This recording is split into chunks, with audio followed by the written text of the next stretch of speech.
Mafia శక్తులతో సంబంధాలతో కోట్లు సంపాదిస్తున్న నాయకులు కొందరు, మావోయిస్టులతో సంబంధాలతో ఆ, తెలంగాణ పరువు తీయడం కాదు, భారతదేశపు వ్యవహారాలలో భారతదేశ వ్యతిరేకులుగా మారుతున్న వాళ్ళు కొంతమంది, అరాచకపు శక్తులకు అండగా నిలబడుతున్న వాళ్ళు కొంతమంది, దాని ద్వారా ఆర్థికంగా అండగా ఉండటమో లేకపోతే కనుక బెదిరింపులకు వినియోగించుకోవడమో చేస్తున్న వాళ్ళు కొంతమంది.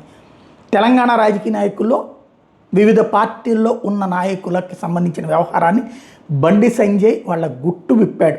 కేంద్ర హోంశాఖ సహాయ మంత్రి కూడా కావడంతో తనకు ఉన్నటువంటి సమాచారం మేరకు ఇట్లాంటి వాళ్ళ సంగతి అందరికీ ఒక వార్నింగ్ ఇచ్చారు. మీరందరూ మీ సంబంధాలు తెగతెంపులు చేసుకోండి, మాఫియాతో, అరాచక శక్తులతో, మావోయిస్టులతో మీ సంబంధాలు తెగతెంపులు చేసుకోండి, లేదంటే మీ బండారాలు బయట పెడతాం, మీ జాతకాలు తెలుసు, వాళ్ళ జాతకాలు తెలుసు, తప్పు వైపు నిలబడితే కూలిపోతారు, జాగ్రత్త అన్నటువంటిది తెలంగాణ రాజకీయ నేతలకు బండి సంజయ్ తాజాగా ఇచ్చినటువంటి హెచ్చరిక.